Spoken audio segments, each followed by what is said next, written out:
encerrados entre cuatro rejas, para que luego se hagan con paro, haciendo cursillos en la cárcel, o para que maten a una cocinera como ha pasado hace dos noches en Cataluña, no. Trabajo forzado, en carretera, que limpien montes. Pero siempre pienso en una legión de extranjeros de verdad. Si tú has entrado en este país de forma irregular, humo, billete. Y si hay que buscar en el norte de África puertos seguros para coger a la gente y soltarlos en esos puertos seguros, hay que buscarlos. Pues que hicimos un banco de alimentos pidiendo la prioridad para los españoles. Es que la gente vamos a su rollo muy individual y si te puede pisar, te pisa. ¿Por qué traemos plátanos de República Dominicana y no consumimos el plátano canario? ¿Por qué traemos naranjas de otro lado y no consumimos las naranjas de Valencia? Es decir, si tú permites a un partido que quiere destruir tu sistema, es tontería, es decir, no tiene sentido. ¿Tú crees que las elecciones están manipuladas? Primero protege a tu comunidad y luego ya después, pues si sobra, pues no hay problema, pero primero los tuyos.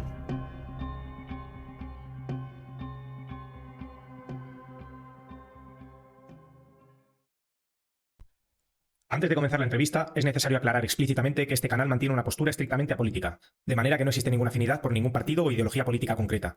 La orientación de este canal se dirige hacia una dimensión más profunda, centrando su atención en la evaluación de la ausencia o presencia de valores en nuestra sociedad, junto a la exploración de temáticas de relevancia para nuestra audiencia, con el objetivo primordial de fomentar el aprendizaje y la reflexión.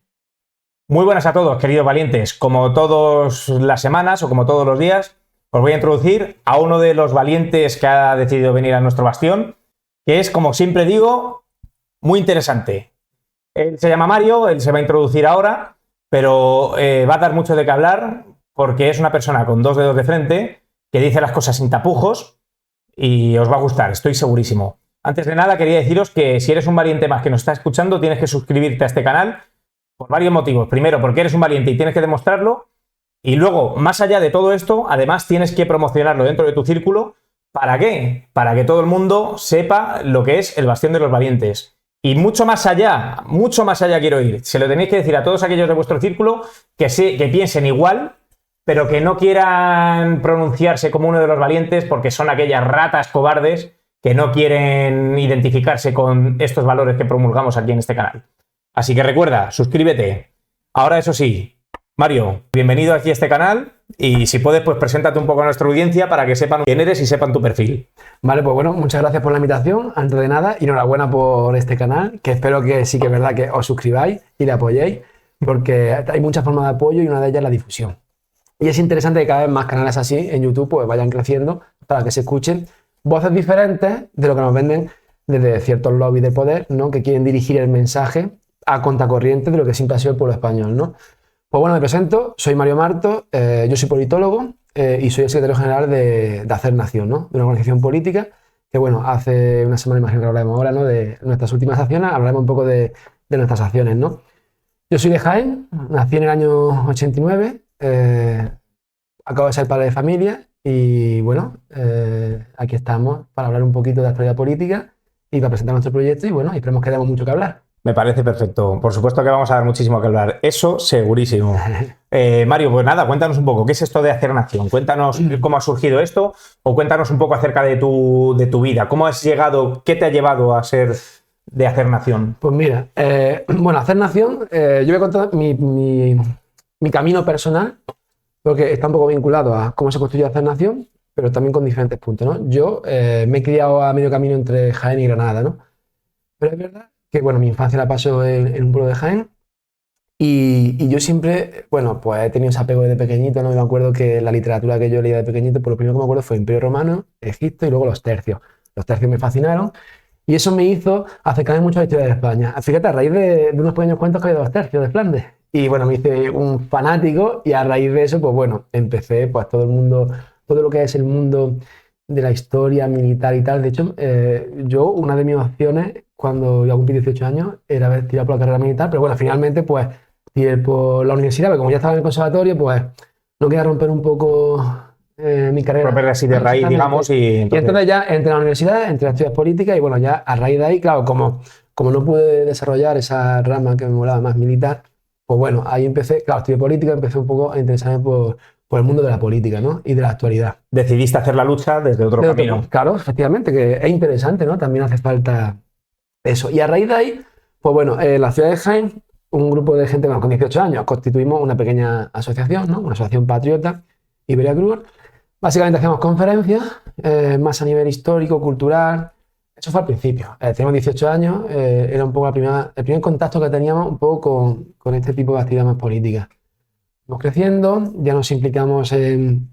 Llegó la crisis de 2008. Yo siempre digo, nosotros somos como esa generación de la crisis, ¿no? Que cuando ya empezamos a vivir nuestra vida con 18, 19 años, 20, nos encontramos en la crisis de 2008, que ya a partir de ahí marca nuestro destino, que pasamos de la prosperidad a precariedad, precariedad, precariedad, ¿no? Crisis, crisis, crisis.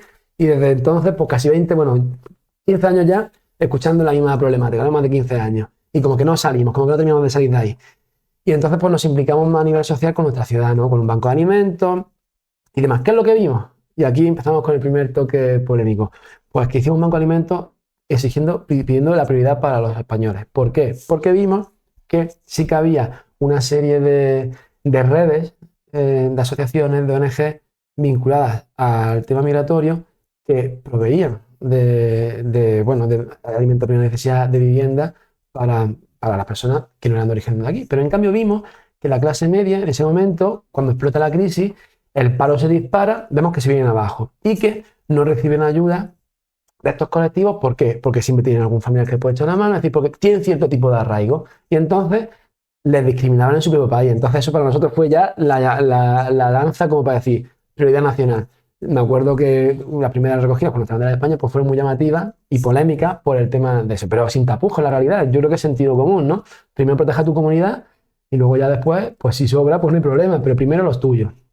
Y entonces a raíz de ahí pues empezamos con la implicación un poquito más social. Y luego ya hicimos implicación más de política, pero no política hablando a nivel electoral, sino política de protesta, de concienciación, de valores, pues poniendo encima de la mesa diferentes temas, sobre todo cuando estalla, por ejemplo, el tema con Cataluña, con el separatismo, o con el tema migratorio, o con temas de la deriva, ¿no? del gobierno, la pérdida de soberanía, pues empezamos a intentar concienciar y que, bueno, poner encima de la mesa ciertos debates que como que no estaban o no se querían dar porque no eran políticamente correctos, ¿no?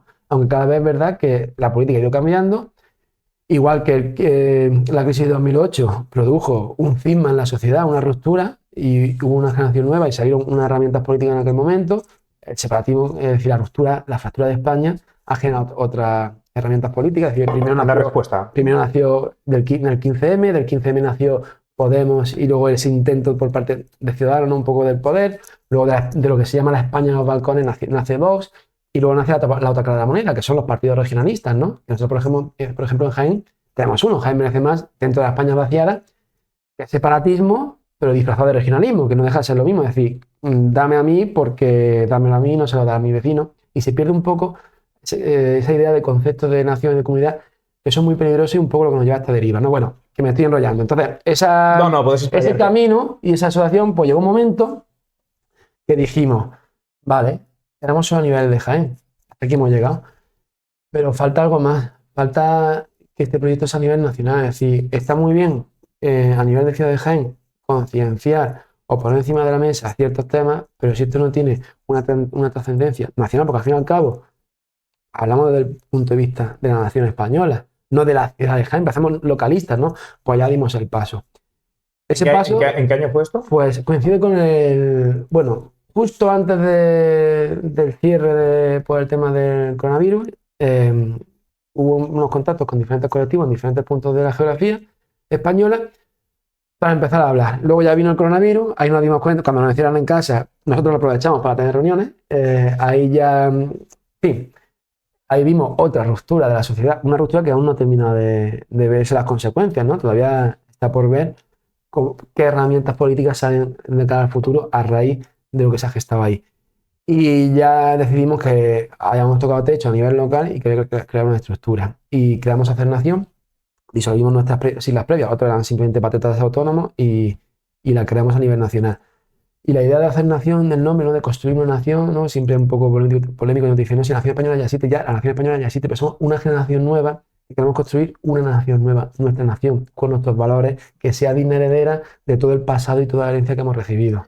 Porque la nación, no, por supuesto, sigue. Somos los presentes, pero son también los pasados, todos los muertos y los que quedan por nacer. Es decir, no podemos pensar solo en nuestro momento, hay que ver de dónde venimos y hacia dónde vamos. Efectivamente, eso te quería preguntar. ¿Qué entiendes tú por nación ¿Y qué entiendes por patria? ¿Lo ves conceptos similares? ¿Lo ves? Porque siempre se habla mucho ahora de nación, Estado. Nación-Estado, hubo un tiempo en el que se hablaba de nación-Estado. Entonces, sí. ahora parece ser que nos hemos olvidado, me da la sensación un poco de la patria. Y me gusta mucho siempre preguntar a la gente cuál es el concepto de nación y de patria para ellos. Seguro que tiene una definición y si algún otro compañero politólogo o algún experto sale va a decir, no has dado la definición exacta, no sé qué, no sé cuánto. Estamos en términos, pero hablando en plata. Sí, yo creo que siempre nos metemos mucho y siempre lo quiero decir en definiciones, es decir, en copiar. Hablando en patria, en copiar una cosa de una gente plata, que no tiene. La nación española es el pueblo, el territorio, el espacio geográfico, el Estado, la institución, es decir, la nación española. Yo creo que es un poco la base. Y la patria, pues ese sentimiento, ¿no?, de hogar, de apego hacia, pues bueno, hacia nuestra nación, ¿no? Yo creo que son conceptos muy similares que van de la mano, que tienen que ir de la mano, ¿no? Ese cariño, es decir, la nación española, pues todo lo que lo forma, ¿no? Y la patria, pues el cariño que le tenemos, lo que hemos heredado, el hogar, ¿no? Porque la patria es nuestro hogar realmente. Olvidamos la palabra, hemos mercantilizado todo tanto que olvidamos lo que es la palabra hogar, ¿no? Lo que es la palabra familia, lo que es la palabra patria, ¿no? Esos valores es lo que yo veo que hemos heredado, un poco lo que hemos olvidado. Y eso es lo que es. Claro, porque nos han metido en estas disputas internas territoriales de reinos de taifa, de repartirnos. El problema de la región del 78, ¿no? De repartirnos el pastel por poder territorial, por poder político, por ver lo que pillo. Y se nos ha olvidado que todos somos una comunidad. Y ahora que nos enfrentamos a fenómenos nuevos a nivel global, es importante recordar qué somos, de dónde venimos y dónde queremos ir, ¿no? Porque ahora. Es decir, una cosa que va a limitar el separatismo es precisamente la migración. Es decir, el País Vasco, Euskadi, llamémoslo como queramos, ¿no? El País Vasco, lo que van a ver mañana van a ser turbantes.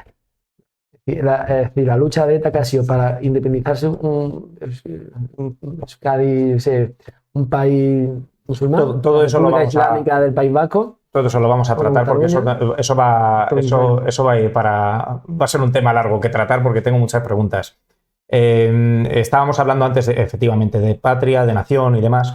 Yo siempre coincido de que además son todos esos lazos culturales además que tenemos tanto de nuestro pasado como de nuestro presente, pero sobre todo de nuestro pasado. ¿Tú consideras que el catolicismo es uno de los valores que hacen patria en nuestro país?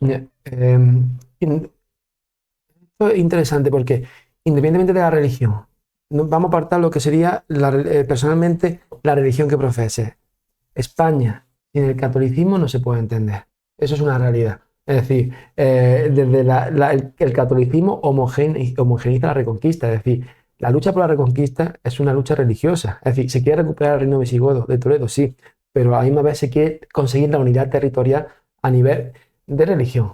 Es decir, abandonar eso es perderlo. Independientemente de que yo entiendo, y no solo eso, sino la herencia, las fiestas populares, todas están vinculadas a algún tipo de... Es decir, en Bilbao, es decir, una de las cosas que representa la unidad de España son nuestras verbenas, nuestras fiestas populares. Te vas a un pueblo de Andalucía y tienen, es decir, una fiesta popular está vinculada a un santo local como si te vas a una fiesta en el País Vasco, como si te vas a una fiesta en Cataluña. Es decir, eso es identidad. Es decir, es una herencia. Independientemente de que quieras profesar la religión, no quieras profesarla, pero culturalmente no se puede decir abandonar eso. La Semana Santa, ¿qué tradición? Es decir, cada que se acerca, yo tiro para el sur, pero no solo es en el sur. Tienes también una Semana Santa que me gusta mucho, en Castilla, más sobria, más tal. Eso es innegable. ¿Qué hacemos? ¿Desacralizamos todo eso? No se puede. No, es decir, claro. España es eso. ¿Pero crees que se está haciendo? Hombre, claro que hay un intento de abandonar, porque claro, romper con la tradición culturalmente católica de España es romper España. Eso es una realidad. Es decir, es como ahora con el tema del Islam. Toleramos que España se implante el Islam de forma mayoritaria cuando durante 800 años se intenta expulsar. Es decir, el nacimiento de España, otra cosa que pueden decir en Toledo, el legado romano o de los reyes católicos, cada uno te lo va a situar según como tú lo quieras vender en un punto, pero España, es decir, la unidad territorial que se produce con los reyes católicos, se produce bajo la cruz. El imperio español, el imperio que no, en aquel momento no se consideraba un imperio como tal, aunque posteriormente sea un imperio, lo que se quería en América era extender la religión católica, es decir, había una vocación religiosa, y eso es así. en España, para entender España hay que entender la religión, o por lo menos culturalmente, cómo está intrínsecamente llegada la población. Y insisto, independientemente de que religiosamente pueda ser más ateo, más católico, menos católico, o como tú quieras, más practicante, menos practicante, pero culturalmente no puedes romper con esos lazos. ¿No puedes? No, efectivamente, estoy totalmente de acuerdo contigo. Es imposible. Yo voy incluso mucho más atrás, desde los visigodos, como antes has nombrado, desde que estaban convertidos en el arrianismo, a ese paso en el que ya se hacen católicos. Yo a partir de ahí, yo ya creo que España empieza a concebirse como católica a partir de ese periodo. Por eso digo que es que yo también pienso como tú, lo concibo de esa manera, y puede ser que incluso yo vaya un poco siempre más allá, porque aparte, no sé cómo explicarlo. Bueno, de esto me va a llevar a otra pregunta, y es que ¿tú creerías en un Estado confesional? Católico, por supuesto. Yo creo que en Estado confesional, yo creo que no. Creo que Estado y política nunca va bien de la mano. Política y religión, perdón, no van bien de la mano. Pero sí que, teniendo en cuenta que la religión mayoritaria y la religión del Estado español es el confesional en el sentido de que tampoco significa desacralizar, es decir, los ritos del Estado están muy vinculados a la religión católica. No vas a desacralizar la fiesta de Inmaculada Concepción con todo lo que tiene la patrona de infantería española por los tercios de Flandes, es decir, no es desacralizar eso, no se puede. Pero Estado católico sí, pero no Estado que la política esté vinculada a la religión. Claro, yo me refiero más que nada porque durante mucho tiempo... Una cuestión más en plan, de que culturalmente el Estado no puede ahora, si fallecen unos militares en una misión de paz, entre comillas, es decir, no puede venir aquí y simplemente dar el pésame. Hay que hacer una misa, como se ha hecho históricamente, porque la vinculación la tienen. Claro, efectivamente. Yo es que por ahí, hombre... A ese nivel me refiero. Una cosa es política y religión, creo que no, pero el Estado no puede decir, venga, vamos a ser laicos como en Francia. No, perdona, aquí no hay una revolución francesa que ha hecho una ruptura. Aquí hay una tradición católica muy fuerte y muy presente que hace, ¿cambiamos la Inmaculada Concepción a la de fiesta? Con toda la vinculación que tiene. No se puede. Claro, yo voy más allá también. Bueno, siempre digo que voy más allá. No celebramos la Navidad, aunque lo pretenden. Lo pretenden, pero luego no lo pretenden, porque luego quieren tomárselo como una tradición. Yo es que no entiendo mucho a la sociedad. Quieren desacralizar la Navidad. Quieren desacralizarlo, quieren hacer una fiesta, pero... No quieren perder la fiesta, pero que no se olvide que la Navidad lo que se celebra es la venida del niño Jesús. Es decir, que eso es así, es decir, no hay más historia. Claro. Pero no se puede perder la Navidad. Es decir, a eso me refiero. Pero no se puede perder. Ahora y lo que no puede el Estado es no celebrar algo ajeno culturalmente ahora, como por ejemplo con el Ramadán. No podemos encontrarnos como con Londres, que te ponen luces celebrando el Ramadán, porque entonces eso no es Londres. Será otra cosa. Pero esto de ese concepto que van de libertad religiosa, que ya se trató de, bueno, no iba a decir, no, otro concepto de la ecumenización. O como por ejemplo... ecumenización y promoción de otras religiones para hacer esa libertad religiosa. No solo de que promociones, sino de construir minaretes y mezquitas, por ejemplo. Que no se tenga que haber estado en la religión que tú profeses, me parece perfecto, pero que no se puede abrir las puertas a que se le cambie la religión del Estado, porque es una invasión a nivel religioso, pero generalmente esa invasión es porque viene con una población que te cambia. Yo creo que hemos hablado antes, ¿no? Si entran 2 millones de personas del país que sea, por muy hermano cultural que sea de nosotros, España deja de ser España. Londres no es Londres. Londres no es Londres. Una ciudad donde el alcalde celebra el Ramadán, lo siento, pero Londres no es Londres. ¿Crees que está perdido? ¿Crees que podremos llegar algún día a eso si seguimos así? ¿Has visto que ya existen partidos políticos? Ya hay un partido político de Marruecos, me parece haberlo visto. En Melilla. De hecho, le han condenado por corrupción política, por cierto. Por fraude electoral. Bueno, no han condenado, no, perdón. Les han detenido varios de ellos por las corruptelas con la votación en las elecciones municipales. Creo, no, estoy totalmente convencido que vamos encaminados a eso si no ponemos remedio. Además, creo que ha habido una aceleración importante. Hace 20 años, me acuerdo yo, cuando empezamos al principio con la historia que te he contado de la primera asociación y tal en Jaén, cuando hablaba de problema migratorio y ponía de ejemplo Francia y tal, sobre todo Francia, ¿no? Que era como el boom, y Suecia, se han intentado un poco como loco, ¿no? Porque como dices, pues eso aquí va muy poquito a poco, eso no tiene perspectiva.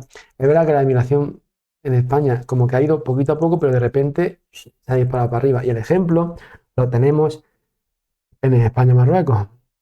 Cuando Marruecos gana a España en el Mundial, como en prácticamente la totalidad de capitales de provincias hay una masa enorme de, por desgracia, nacidos en España, no Erasmus que estaban estudiando, no, nacidos en España, celebrando lo que ellos sienten como suyo, que es Marruecos y no España. Y eso es un problema.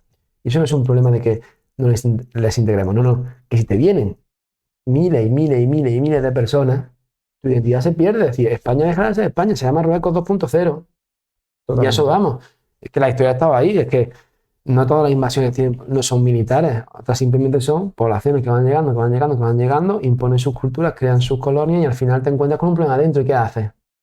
Eso me pregunto yo, ¿qué solución verías tú? Porque identificamos el problema, como quiero fomentar en este canal, identificar un problema, buscar una solución y materializarla, que es lo difícil. Pues yo la solución la tengo clarísima. La solución, primero, es cortar el flujo migratorio. No puede ser que tengamos aquí a Salento Marítimo sirviendo de taxi de las mafias de Marruecos, del norte de África, como denuncia Rubén Pulido, ¿no? Con datos y demás sobre la mesa. Primero, cortar a día de hoy el flujo migratorio. Lo segundo, eso de aquí te hemos dado a ver, no. Yo revisaría absolutamente todas las nacionalidades que se han dado. Si tú has entrado en este país de forma irregular, humo, billete. Y si hay que buscar en el norte de África puertos seguros para coger a la gente y soltarlos en esos puertos seguros, hay que buscarlos. Hay muchas fórmulas. El Estado puede aplicar las fórmulas, pero no las aplica. Es como con el narcotráfico. El Estado tiene la potencia de la violencia, del fuego, de todo, es decir, para acabar con eso. Pasa que lo tolera. Y el ejemplo, fíjate, es que ejemplos hay. El Salvador, del más inseguro al más seguro. ¿Por qué? Porque el Estado ha dicho, se acabó la tontería. Y se puede hacer. Y le siguen votando democráticamente. Y claro, yo creo que todos son voluntades, a fin de cuentas. Si hay voluntad política, se soluciona. El problema es que no la hay. El problema es que son muchos millones de votos nuevos que lo que interesa es el problema.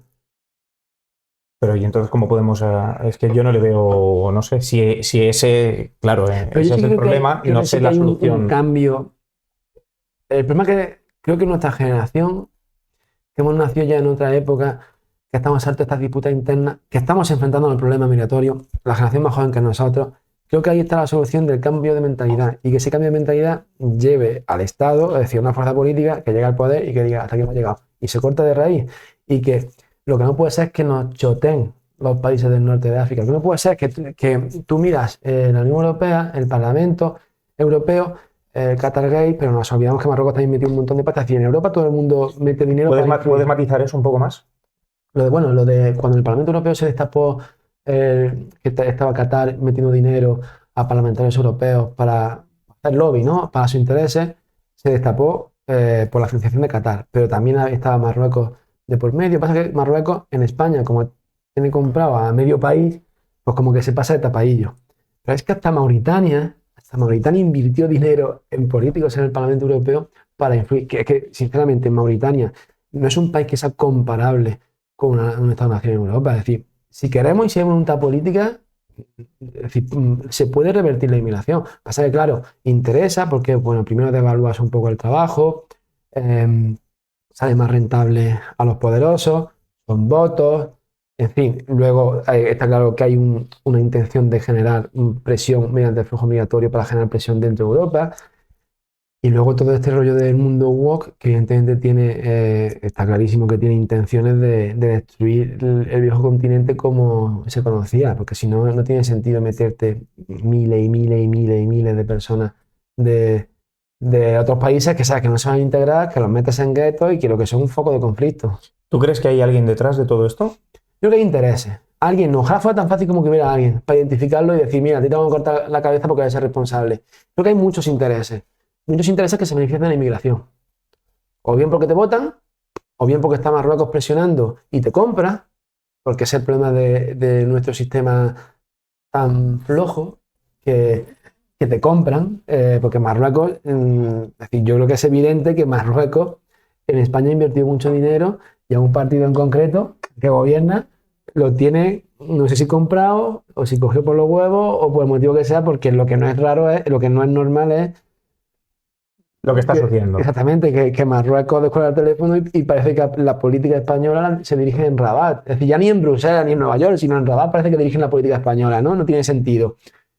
Y esa presión que ejerce sobre España. Y, por un lado, países del norte de África que están presionando porque están en una guerra encubierta, no es una guerra como la... Sí, no es un conflicto convencional. Sí, en zona gris, ¿no? Como se hablaría ahora. Luego, por supuesto, la política interesa porque son votos, son votantes. Luego los poderosos, pues bueno, se benefician porque abaratan la mano de obra. Claro, si tú tienes aquí a trabajadores europeos que te exigen un salario digno, pues claro, estamos hablando, bueno, fuera de cámara estamos hablando de la precarización, que es el gran problema que sufrimos nuestra generación, ¿no? Que dentro de cierto nivel de vida que se ha alcanzado, nuestro problema es la precarización que te impide formar una familia, tener un trabajo estable, de calidad. Claro, esto también beneficia a esas grandes multinacionales que les interesa eso. Pero claro, esto también es la pescadilla que se muerde la cola. Si tú no pagas salarios decentes en Europa, ¿quién consume luego los productos?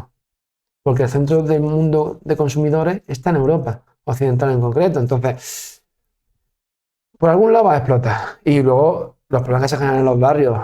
Claro, al fin y al cabo, se intenta controlar la población como medios de comunicación, mucha presión social, política, dirigir el discurso de gente que vive muy bien posicionada en barrios donde no se van a mezclar con cierto tipo de gente, etcétera, etcétera, etcétera. Pero al final, quien sufre las consecuencias y quien paga el pato, va a llegar un momento que eso explote y que va a haber una reacción. Por mucho que se quiera adormecer al pueblo, va a haber una reacción. Además que el pueblo español, siempre miramos un poco como con envidia al pueblo francés, de que siempre se levanta y tal. El pueblo español es verdad que tarda en levantarse, pero cuando se levanta, da un buen golpe encima de la mesa. Yo estoy totalmente convencido que va a llegar ese momento que digamos, hasta aquí hemos llegado. Porque el pueblo español traga mucho, pero tiene límites. Ya, cierto. Yo estoy convencido de eso. Sí, en cuanto ya falte el pan en casa, además, y cuando la sangre sigue corriendo, aunque parezca que está languidecida, sigue corriendo, ¿no? Totalmente. Sangre totalmente. hay. Siempre ha habido respuesta ante el invasor. Aunque se tarde, pero sangre hay. Efectivamente. ¿Tú crees que llegamos al punto de que exista riesgo de poder perder Ceuta y Melilla y Canarias? Como se dice en muchos medios, no de comunicación, sino en muchos medios de internet y demás. Yo no sé hasta qué punto Marruecos le interesa realmente, es decir, perderlo, Canarias no creo tanto, pero Ceuta y Melilla sí que veo cierto riesgo de eso que se habla de soberanía y esas tonterías. Porque es que, claro, ponemos el mismo saco Gibraltar que Ceuta y Melilla cuando no es lo mismo. Además, es que luego vamos a hablar de Gibraltar. Si no me confundo, si no me equivoco, y si me equivoco, corregidme en los comentarios luego, creo que Ceuta votó ser parte Melilla, ¿no? Ceuta fue conquista anterior de que existiera el reino de la Agüita allí. Y Melilla era la corona de Portugal, si no me equivoco. Si no me equivoco, o si no era al revés, perdonadme, si me baila.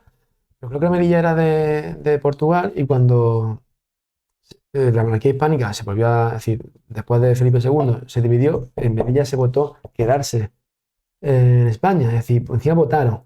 ¿Qué quiero decir? No es el mismo caso de colonización que pasa con Gibraltar que con esto cuando no se arrebata a ningún estado físico allí, a ningún reino de la agüita. Si nos ponemos así, hasta Asturias es suyo también, ¿no? Pero claro, si cedemos Ceuta y Melilla, pueden reclamar hasta Asturias si quieren. Entonces, no tiene sentido. No es lo mismo. Ahora, que hay presiones hacia eso, sí que lo creo. Ahora, no creo que ningún gobierno de España se atreva nunca a eso. Pero claro, también pensaba en eso, fíjate cómo estamos con Cataluña. No va a haber amnistía, pum, amnistía. No va a haber un referéndum, ya no lo sé.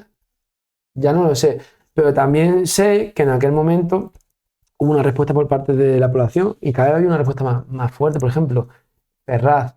Lo que yo vi en Ferraz, por ejemplo, en estas protestas, aunque bueno, luego ya ha ido evolucionando pero al principio vi algo que antes era impensable y era en cierto sector político, patriota, nacionalista, un poco de todo, ¿no?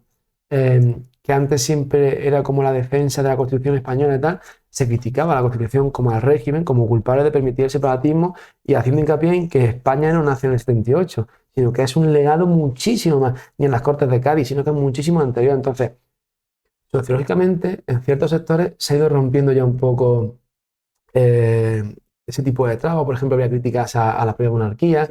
Había ciertas críticas a ciertas cosas que antes creo que eran impensables. Y creo que eso es un poco de luz en el sentido de que se ha tragado mucho, pero hay límites.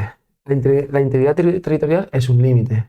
Porque si se rompe la integridad territorial, es que ya España, es decir, no tiene sentido. ¿Pero tú crees que se tiene que llegar o se va a llegar a ese límite de romperlo para que exista una reacción?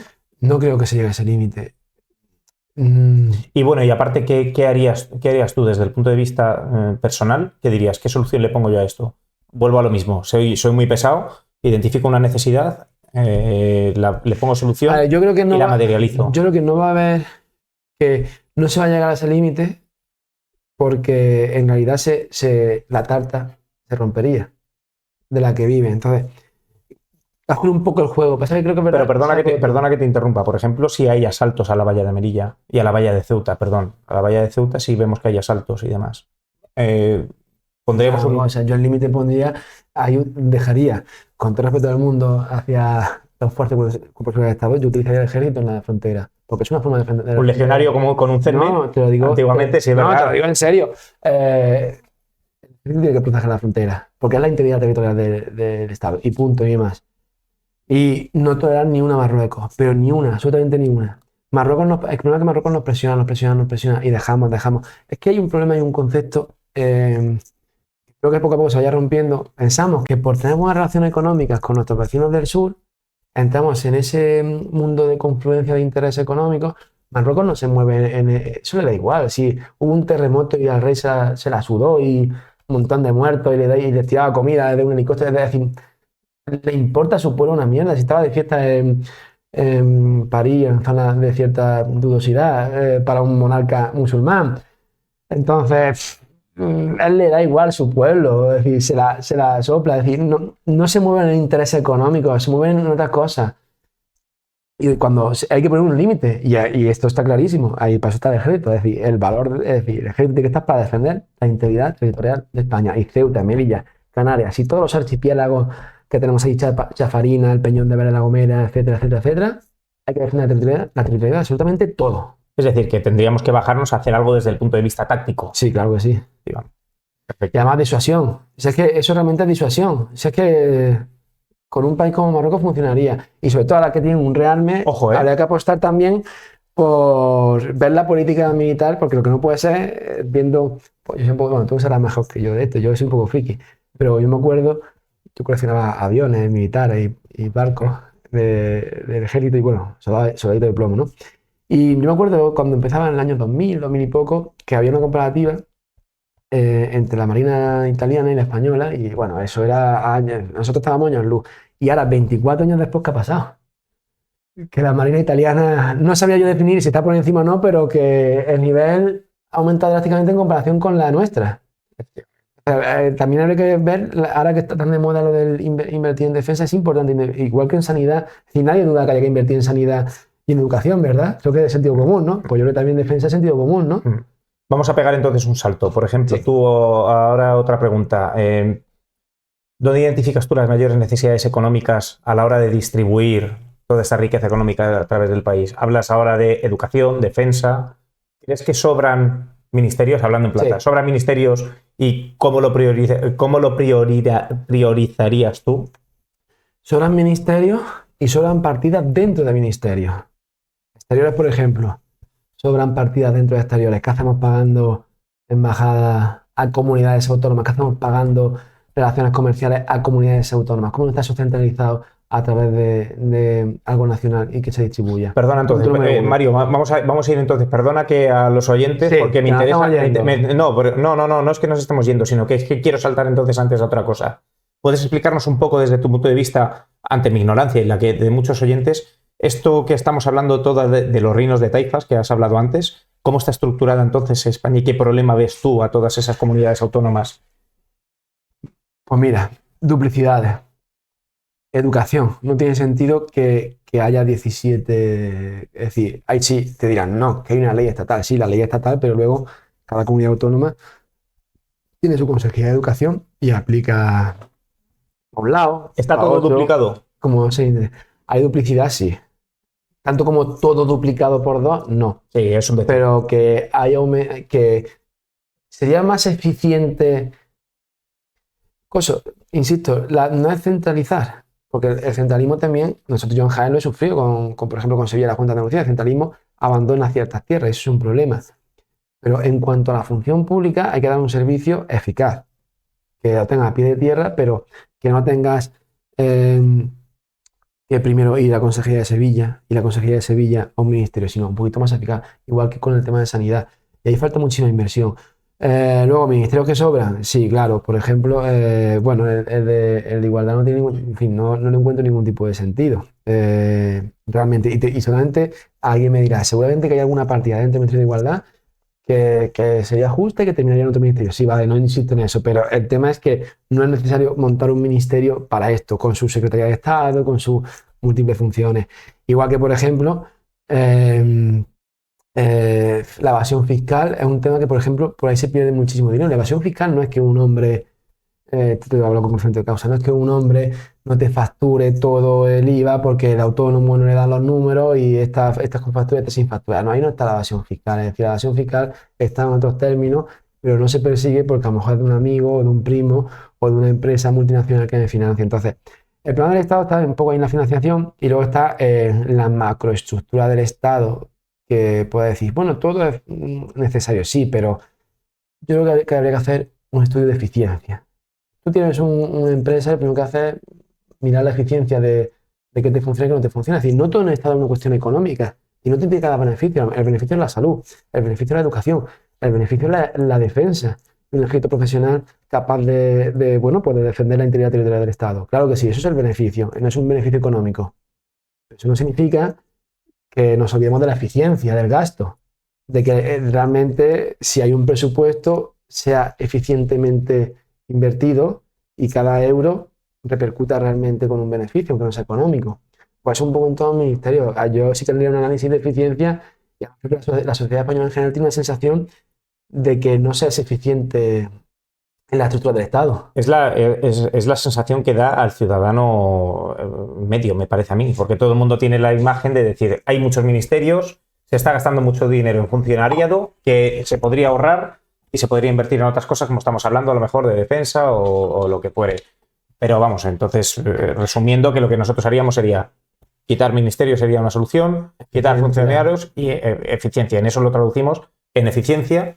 Yo declararía en eficiencia, ver si realmente se está siendo eficiente o no en el gasto. ¿Crees que se está siendo eficiente? No, que se va a estar haciendo eficiente, eso está clarísimo. Creo que no hay que ser muy listo para darse cuenta que eficiencia no hay. Eso está clarísimo. Porque lo que no puede ser es que para cualquier papeleo sea un drama. O lo de las citas previas todavía, que eso se instauró con el coronavirus y todavía hay que pedir cita previa, que es una función pública, que tengas que sacar para un registro civil, tengas que pedir una cita previa, es que... Pero eso bueno. Es difícil de... Y bueno, entonces, por ejemplo, ya hemos visto que tú has identificado esa necesidad y la solución ya sabemos cuál es. ¿Se materializaría de una manera sencilla? ¿O es muy difícil? No, difícil no es. Lo que pasa es que hace falta un gestor, es decir, no es un gestor. Sí, hay técnicos cualificados en el Estado, funcionarios perfectamente cualificados para hacer eficiente la administración. Ya, pero me refiero de decir ahora que cortarlo de raíz, la de gente que se quedaría entonces se armaría un pifostio, porque todo el mundo, la de gente que se quedaría sin trabajo... Mejor. No, pero realmente tampoco, no había que llegar a ese punto. Buscar la eficiencia, realmente no hay tampoco una gran cantidad de masa de trabajador público que digamos, esto está colado. Es que el problema es que si tú miras lo que se invierte, en lo que se cobra, tampoco está...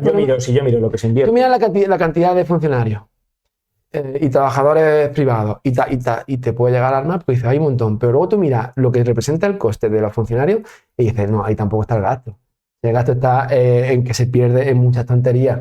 ¿Cuál es el problema? Por eso digo, pero es que al final a lo mejor todo repercute en que luego tú dices, por ejemplo, me dices antes, no, el Ministerio de Igualdad lo quito, pero ahí hay mucha gente que vive de eso, de ese lobby. Me gustaría saber cuántos han entrado por un puesto, una posición al Ministerio de Igualdad y cuántos se montaron. Imagino que habrán sido algunos de traslado, pero la mayoría me imagino que habrán sido a dedo. Claro. Pero puestos políticos ni uno permitía, ni uno. Si no le funciona de carrera, fuera. Eso es clarísimo.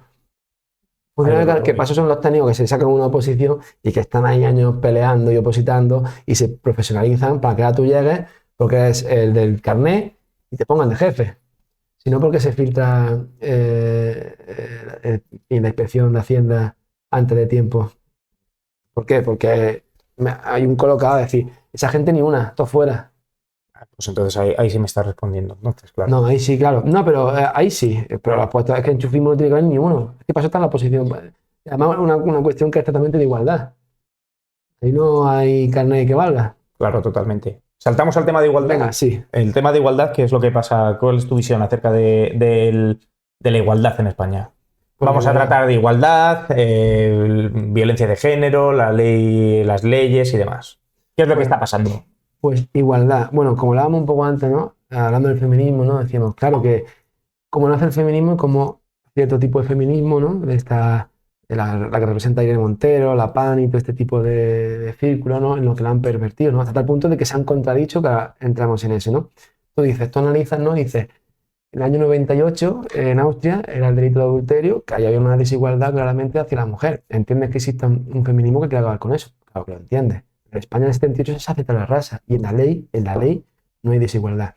Pero en cambio ahora sí que te encuentras casos de ese hombre que se cambia de sexo gracias a este ministerio.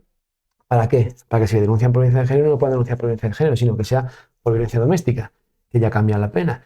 ¿Qué quiere decir eso? Hombre, hay una desigualdad, ¿no?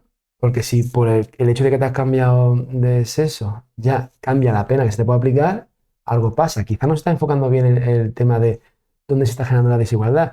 Se ha generado un lobby que lo que ha generado algo ficticio y se ha generado una serie de leyes y reglamentos que discriminan positivamente a un sector de la población sobre otro, y eso es un hecho. Y no hay igualdad.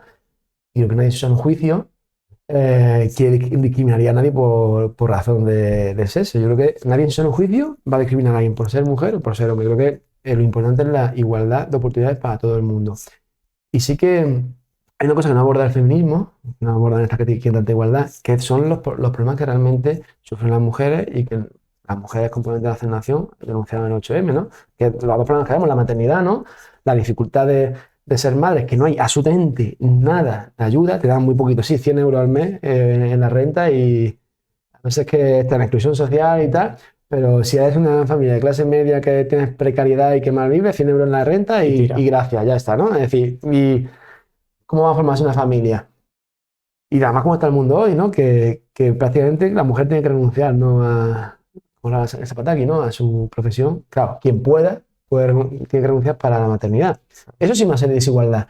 Y eso no lo ponen encima de la mesa. Claro, luego los alumnos que tenemos, no hay hijos. Y luego la violencia que sufre la mujer, que parece que no queremos ver el origen.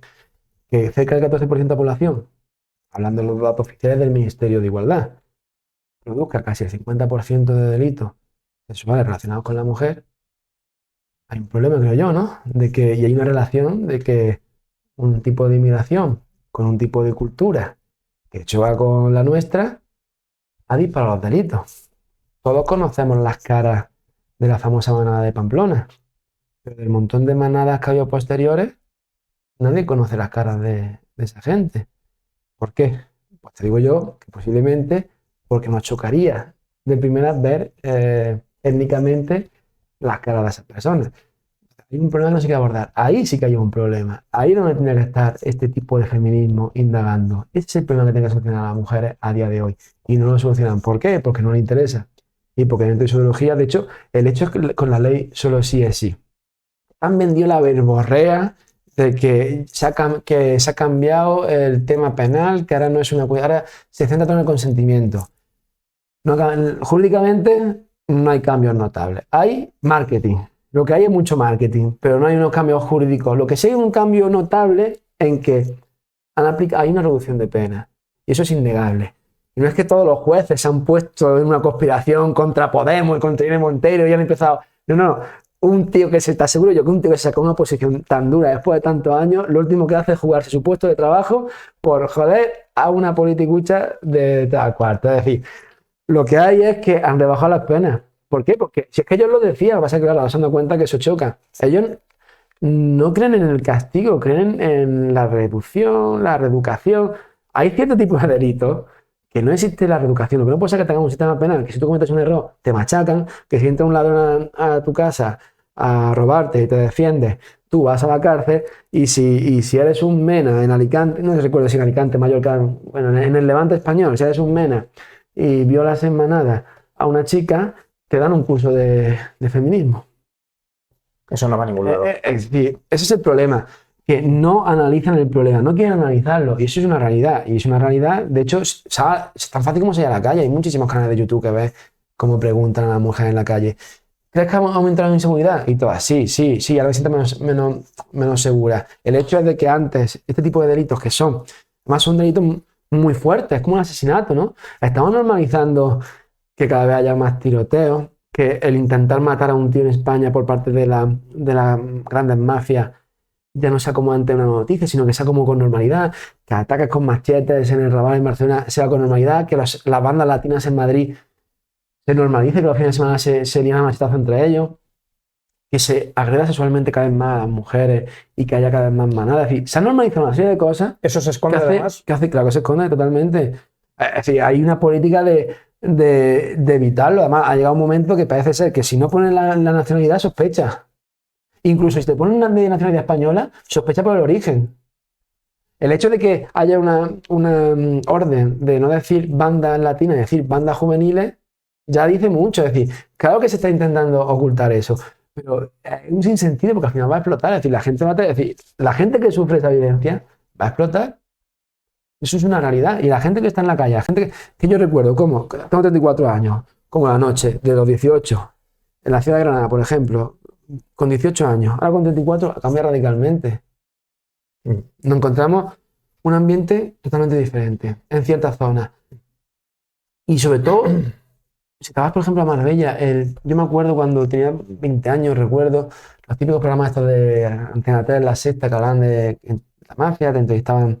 Bueno, sí, el típico de los linajes, de los robos a los chalés. Organizaciones criminales. Me acuerdo de nunca se me olvidará, un medio mafiosete de Serbia que decía: aquí lo que nunca perdona a la policía es el asesinato. En plan, como que España te lo vendía como que la policía es más lasa que en el este. Entiendo también por qué.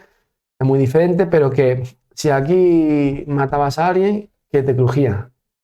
Pero es que ahora en una discoteca en Marbella le pegan fuego, no te se a tiro, en plan, son cosas que... Atropellan a chavales en la discoteca. Antes era impensable eso.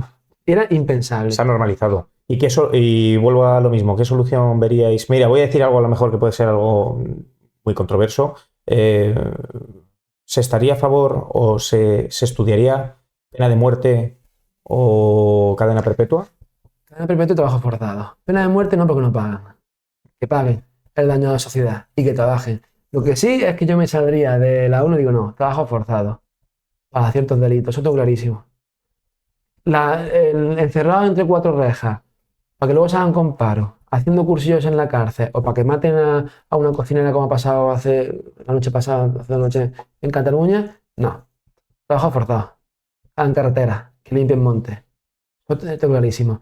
Que viola los derechos humanos, no, derechos humanos, como dice Bukele, que cumple como buen vecino, ¿no? Como buen español, no el delincuente. Parece que protegemos demasiado al delincuente y nos olvidamos de que hay que proteger a que cumple con la ley y cumple con las normas cívicas. Y la remigración, que no es de aquí, humo. Dicen, no, porque eso es complicado, porque si los países no te lo cogen, mira, tú coges al norte de África, le metes dinero y te cogen lo que tú quieras. Y ellos, yo te digo que lo van a hacer con la gente que tú le das. Lo que digo, puertos seguros en el norte de África. Coges tus puertos seguros, el que venga para allá, y humo.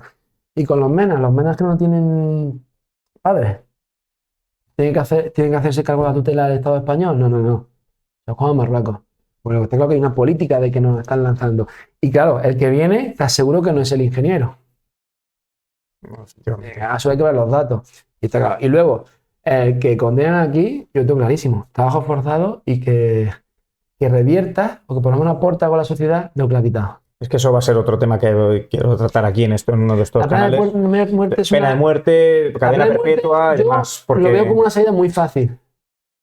Prefiero cadena perpetua, como está, pero con trabajo forzado, porque insisto, tampoco te sirve nada tener a una persona en una celda. Para que te haga un curso, para que... Yo siempre lo pienso también, es verdad. Digo, no sé si cadena perpetua o lo que sea, pero siempre pienso en una legión de extranjeros de verdad, como antiguamente. Yo tengo clarísimo. Bueno, luego habrá que ver también el tipo de delito, en plan, cadena perpetua según qué tipo de los delitos más graves, que son gente que no se va a reinsertar en la sociedad. Luego, evidentemente, habrá que ver un poco el tipo de delito, lo siguiente, etcétera. Pero trabajo forzado, todo clarísimo. Tú tienes que aportar a la sociedad lo que le has quitado. Porque a día de hoy crees que existe que todo el mundo reivindica sus derechos, pero nadie reivindica sus deberes. Está clarísimo, absolutamente nadie. Sobre todo la juventud, yo creo que se está llevando esa imagen de que todo el mundo tiene derechos, pero nadie tiene deberes. Aquí todo el mundo va con la cartilla por delante. es que tú eres un racista, toda la gente que te viene, el nuevo que te acaba de llegar a España, el primero que te dice en la boca es que eres un racista, pero tú me conoces de racista, digo, en fin. Todo el mundo con su derecho por delante. Es que yo, hijo mío, relájate un poquito, que hemos mal acostumbrado a la gente. ¿Sabes qué es lo que pasa? Que al final hemos mimado tanto, se ha hecho política tanto para pequeños sectores, para pequeños grupos, no, es que estoy discriminado por no sé qué, no es que estoy discriminado por no sé cuánto. Se ha hecho política tan minoritaria que nos hemos olvidado de legislar a todo el pueblo. Eso es igualdad. Totalmente. Cuando haces política para una minoría, ya no hay igualdad. ¿Qué pasa? Esa minoría está discriminada, pero esta, ¿qué? ¿Y aquella, qué? ¿Y aquella, qué? ¿Y el cómputo de españoles? Eso no se ve, entonces, a día de hoy. Entonces, eso es un problema grave. Que no hemos centrado en esa cosa. Y claro que la gente reivindica derechos. Aquí todo el mundo quiere dame. Nadie va a decir, yo te voy a dar esto. Eso nadie lo dice. Es un problema de concepto. Y por eso creo que hay que reivindicar. Mira, una cosa que hablamos, que estaba encima, que un debate que yo, por ejemplo, no tengo como mi pequeña contradicción. Lo de la mili. Por un lado, positivo, porque es disciplina, lo que vuelta a la mili obligatoria, ¿no? La disciplina, amor a la patria, comunidad, compañerismo. Pero por otro lado, yo he escuchado la versión, ¿no?, de que se ha luchado mucho por un ejército profesional, volver a la mili sería un error. Claro, buscar el equilibrio, ¿no?, de un servicio obligatorio que yo creo que sí que sería necesario, sobre todo por lo menos para ninis, realmente. Y sobre todo porque yo creo que se aprende lazos de comunidad, que es que la gente vamos a su rollo muy individual, y si te puede pisar, te pisa. Sí, ya se ha perdido todo ese sentimiento de comunidad, vivimos aislados. Y en un mundo globalizado, en un mundo global, de problemas globales, de inmigración masiva que te está sustituyendo, el apego, la comunidad, la identidad, el barrio, el pueblo, la nación, es decir, es básico tener claro a qué perteneces tú, porque si no, ¿qué es lo que pasa? Vienen y te comen, porque ellos tienen clarísimo a qué pertenecen. Insisto, los que salieron en España-Marruecos a celebrar la victoria de la selección española, posiblemente le piden el DNI y la mayoría nació en España. Pero tienen clarísimo de qué parte se sienten. Totalmente, yo creo que sí, no como en el caso contrario, como habíamos dicho antes. Por eso en ese sentido creo que es positivo. Nos falta estrechar esa comunidad. Y ahora que nos enfrentamos a este reto global, que, pues claro, nos encontramos también en un momento de país un poco con desapego. Aunque yo creo que este problema al final, a base de hostia, nos va a hacer espabilar como comunidad y va a hacer sacar esa furia. Pues a ver qué es lo que pasa. Estoy completamente convencido que llega. Toda acción tiene su reacción. Y la inmigración masiva va a tener su reacción también. Esperemos a ver cómo acaba esto. Saltando también, continuando en temas, dejamos el tema social, entonces, ¿hay alguna cosa, alguna idea, alguna necesidad social que tú identifiques o que identifiquéis vosotros? ¿Alguna más? Hemos tratado el feminismo, hemos tratado de la inmigración, hemos tratado a lo mejor un poco la natalidad. Mira, yo a nivel social, yo creo, o de Estado, es que, esta mañana, viniendo para aquí, para Madrid, me escuché, un poco fuera, ¿no? Pero escuché a Zapatero en una entrevista en Radio Nacional de España, que la gente estaba alabando, porque dice, no, es que ha reconocido errores. Digo, bueno, vamos a analizarlo. No sé si la ha escuchado. La entrevista y habla de la crisis de 2008 y él dice, yo con mi optimismo, pues fue un error mío, que yo no pensaba que fuera a estallar la crisis de esta manera, no sé qué, no sé cuánto. Y luego dice, claro, la gente pues piensa que el culpable soy yo, pero no entienden que pues, no tenemos el control de la moneda porque eso está en Europa. Claro, la gente no entiende eso y al final, pues como que hace un reconocimiento, pero hace un reconocimiento falso porque está como echando balones fuera, ¿no? Y digo, aunque tiene razón, es verdad que el control de la moneda no está aquí y por lo tanto es mucho más difícil hacer frente a este tipo de cosas, ¿no? Pero me hace gracia de que la gente le alaba un poco en ese sentido, como echando balones fuera, pero ¿qué quiero decir esto? Está muy bien decir eso, pero si el Estado no es soberano, yo creo que también pasa por la soberanía. La Unión Europea, creo que, esa idea de unir a los europeos, ¿no? Ponernos en contacto, pues positivo, es decir, ¿quién va a decir que eso no es guay, ¿no?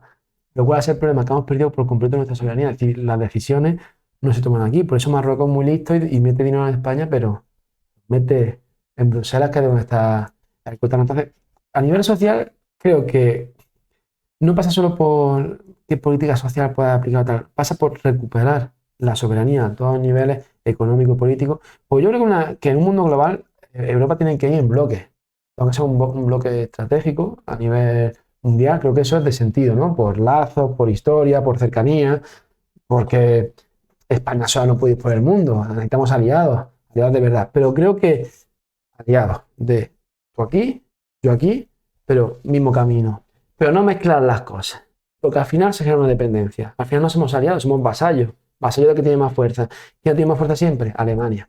Entonces, la mejor política social sería recuperar la soberanía y que las decisiones se tomen aquí. Que nosotros tengamos nuestro camino, por supuesto, aliados. Sí, creo que eso es de sentido común. Es decir, ¿quién en este mundo global se quiere enfrentar a una China solo? No tiene sentido, ¿no? Es decir, creo que hay que recuperar ese concepto de bloque europeo, pero respetando Respetando las soberanías. Claro, creo que eso es importante, muy importante. Y creo que por ahí pasa un poco, o debería pasar un poco el futuro, porque siempre se... Fíjate, ejemplo, Bukele, ¿por qué ha podido hacer lo que ha hecho? Pues tiene soberanía plena sobre su toma de decisiones. Él solo responde a su pueblo. Y fíjate cómo ha respondido el pueblo. Todo el mundo lo apoya, claro. Aquí, en eso se tiene razón Zapatero, pero claro, eso no le exime de culpa, porque para eso era presidente, que hubiese echado narices al asunto y hubiese reclamado lo que nos corresponde, ¿Qué es? recuperar la soberanía. Efectivamente. Bueno, pues de maravilla. Me parece excelente tu reflexión.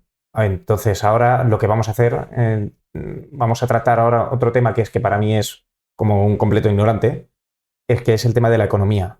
¿Qué problemas ves tú aquí entonces, aparte de economía? ¿Qué necesidades identificas? Vale, vamos a intentar hablar en plata, ¿no? Es que eso es lo que también quiero hacer en este canal. No empecemos con teorías económicas. Dos cosas muy bien, sin entrar en cuestiones económicas de tal teoría, tal, porque yo creo que eso es perder un poco el ritmo. Dos cosas. El control de la moneda, el control de la soberanía económica, es decir, tener las herramientas para decidir nuestra propia política económica. Y te pueden decir lo típico, no, es que eso es la máquina de imprimir billetes, eso es un riesgo. Un riesgo, ¿no? Es decir, hoy, ¿cómo se genera dinero? Yo voy a un banco, me conceden un préstamo y hace el banco, ¡pum! Anotación contable. Ya he creado dinero. Pues eso que lo tenga el Estado. El Estado no es el político de turno, es el profesional que ha sacado una posición y que sabe marcar las líneas, es decir, que es diferente. Eso por un lado. Y por otro lado, una política enfocada al pleno empleo. Eso está, es decir, hay que buscar pleno empleo de los españoles, con prioridad para los españoles, por supuesto, pero pleno empleo. Define el pleno empleo. Que todos los españoles tengan trabajo. ¿Cómo? Cambiando el modelo económico del país. Nos hemos convertido en un país de borrachera, de turistas. Hemos enfocado nuestro país, hemos quitado la industria, hemos ido quitando sectores estratégicos, lo hemos dejado a terceros países y hemos dicho, aquí venís al sol y a la borrachera. Eso que turismo es. No, hay que apostar por una política industrial. De hecho, esto es una cosa que hace 10 años te decían, estás loco, no sé qué, el turismo, no sé cuánto. El turismo es precariedad. Se cobra mal, temporal, no hay perspectiva de futuro, encima un turismo que no es tampoco de calidad, que es barato, de borrachera, para los guiris, en plan. No, está mal enfocado. Ha dado dinero, sí, a 4, a 3 constructores, a un hotelero y a un político de turno que ha recalificado terreno. Es decir, a eso ha dado dinero, pero al resto, nada, absolutamente nada. Lo que han dado es que los pisos han encarecido un montón en cuestión de 10 años. Luego no han terminado de bajar, han seguido caros. Y por política industrial, dices, claro, hombre, hay una oportunidad la única, porque el mundo se está reconfigurando. Es decir, ahora en Europa han dicho, coño, a lo mejor no fue tan buena idea deslocalizar la industria china, cuando se está viendo que es un enemigo político, es decir, por lo menos a lo mejor no enemigo, pero sí competidor económico y político. Ahora se está hablando de recuperarla a través de países alineados, ¿no? A lo mejor Vietnam, Tailandia, China, o incluso volver a Europa. Yo tengo clarísimo, hay que apostar por una política industrial en España. La política industrial no es volver a las chimeneas, no es esa idea de montar fábricas de chimeneas, eso ya el mundo va por otro lado. Esa política de 4.0, que ahora está en auge, lo que no puede ser es que los microchips se fabriquen en Taiwán. Es decir, tráete eso, esa tecnología, tráetela a Europa. Efectivamente. La energía nuclear. Lo que no puede ser, la energía, no, hombre, yo estoy a favor, yo creo que, bueno, empezamos por todo esto, hay que empezar por la energía, soberanía energética. Yo creo que hay dos pilares fundamentales, la nuclear con la renovable. La renovable bien entendida, porque las renovables se han metido ahora una cantidad de fondos buitres a aprovecharse, y esto es un despipote. Es decir, aquí se hacen paneles y es decir, se hace todo a lo salvaje y sin sentido, no planificado por parte del Estado, que es que tiene que planificar este tipo de cosas y combinar ambas. Y yo puedo entender que quizás te haga falta algo de combinada, ¿no? De gas, pero porque claro, la renovable depende de elementos climáticos, la nuclear Tú no puedes darle un botón y apagarla y darle un botón y encenderla. Si le das un botón, la apaga y tarda un montón de tiempo, le das un botón y la enciende y tarda un montón de tiempo. Necesitas algo que pulsa un botón y a prender fuego, que sería el ciclo combinado.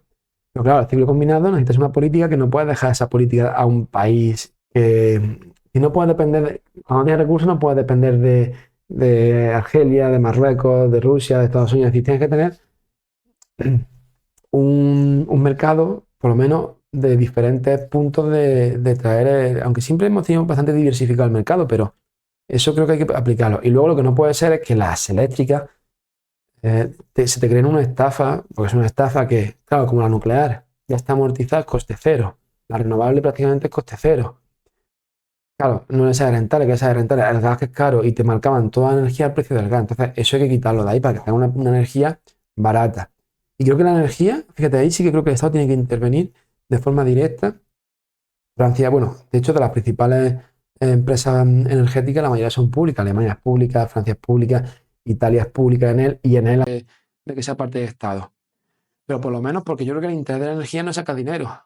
Es que los hogares tengan luz y calefacción de acondicionado a un precio asequible, porque económicamente no están ahogados, y que los negocios puedan montar un negocio y no paguen 5, 10.000 o 15.000 euros de energía. Es decir, Unas necesidades exactamente, básicas. creo que la luz y el agua son cosas que tendrían que ser, en ese sentido, es como la sanidad y la educación o como el ejército, son cosas que yo creo que son de sentido común.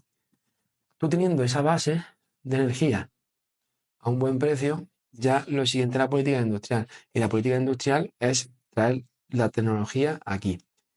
Y sí que hay una política de desindustrialización a raíz de Felipe González, esa llamada reconversión industrial, que fue desolación industrial, no fue una reconversión, fue acabar con la industria. Y creo que hay que cambiar el peso del PIB del turismo hacia la industria. Porque Para conseguir ese pleno empleo claro, que estábamos eso no hablando quiere antes. decir que va a haber turismo, no va a acabar con el turismo en España. Es que no sea nuestro modelo. Además, reindustrializar, por ejemplo, una cosa tan sencilla, sector turístico, sector de la hostelería, las cocinas, ¿cómo que no hay una industria circular en torno a las cocinas que se fabrican en España? Se fabrican en Holanda, así no tiene sentido. Yo creo que también no sé si nos puedes explicar un poco todo ese proceso de industrialización, perdón, de importación-exportación. No lo entiendo. Es que jamás lo he entendido, tanto en esto que me estás comentando de las cocinas, como en el sector primario, sobre todo. Mira, bueno, el primario un poco, del primario es que hay mucha tela, porque hay muchos corredores intermediarios que, por ejemplo, te mueven sin sentido. El problema es, por ejemplo, el sector primario. El tema por ejemplo, la mecanización del sector industrial. La mayoría, es decir, lo que no es normal, que no se fabriquen ni la mitad. Recuerda, hablemos en plata, ¿eh? Sí, que no se fabrique ni la mitad de los tractores y la maquinaria agrícola en España. Que se fabrique fuera. Cuando tienes un sector primario tan fuerte. Eso es lo que no tiene sentido. Antes había una serie de políticas, de planes quinquenales, me acuerdo del plan Jaén del año 51, y a raíz de ahí nació una pequeña industria, pequeña, que luego fue incipiente, se nació Santana de ahí, que era maquinaria agrícola. Luego Santana se convirtió en un proveedor del ejército porque hacía vehículos muy potentes y al final la Ranger Rover, el Rover lo pilló, luego se fue a Suzuki y al final se desmantela, ¿no? Es tan sencillo como que no es en plan, vamos a ponerse aquí una fábrica de que, no. Economía circular. Si tú tienes hostelería, Ahí es lo que voy. fomenta y apoya y da y potencia que se pueda fabricar aquí las cocinas. Hay calidad. El tema de importaciones y exportaciones, el problema es que nosotros nos hemos convertido en un país que parece que exportamos productos primarios e importamos manufacturados. Eso se llama colonización. Sí, lo que tú tienes que exportar es manufacturas y en todo caso importar productos primarios para transformarlos, ¿no? Y es un poco como que hemos hecho la cosa al revés. Eso no lo he entendido bien. En plan, Claro, la manufactura es cuando ya... pero claro, en nuestro país, hablando en plata, como siempre te digo, ¿por qué traemos plátanos de República Dominicana y no consumimos el plátano canario? ¿Por qué traemos naranjas de otro lado y no consumimos las naranjas de Valencia? ¿Por qué los agricultores se levantan por esa competencia desleal? No lo entiendo. Primero, primero en España hay un sobrecoste, hay un coste que es por la exigencia fitosanitaria del producto. Perfecto, yo no entro. Pero que tú te lo traes de Marruecos y no tiene una exigencia. para que tengan la frontera, aduanas. Que no tienen estos fitosanitarios, sin problema. Voy a meter un 500% de impuestos para equipararlo a mi producto, para proteger mi producto, porque encima el mío es de más calidad que el tuyo. Pero claro, no puedo competir con el tuyo, porque si tú primero tienes mano de obra esclava, no es que no se puede decir ni semi-esclava, no, esclava. Aquí no se puede decir, hay una cosa que se llaman derechos laborales, no me jodas, después de tantos años de pelearlos, nos vamos a volver a la época de los egipcios, ¿no? Y de la esclavitud. Vale, no puedes competir con eso, pero lo que tampoco puede ser es que venga fitosanitarios, pues ellos se los regalamos y que entren, hacemos convenios bilaterales y que entren. No se puede, hay que proteger el producto nacional poniendo aranceles. Yo me acuerdo cuando estuve en Italia, en Sicilia, hablaba con un agricultor de aceite de oliva, me decía que en España tenía un producto muy bueno de aceite de oliva, pero soy muy tonto. Yo no vendo por menos de 6 euros, pero aquí en Italia hay también un concepto de comunidad de primero compramos nuestro producto, porque yo compro mi producto de Italia, que va a ser, esto también es un poco de concienciar al consumidor, va a ser más caro, pero el hecho de que yo te compre a ti esto más caro hace que mi sueldo sea más alto. Efectivamente.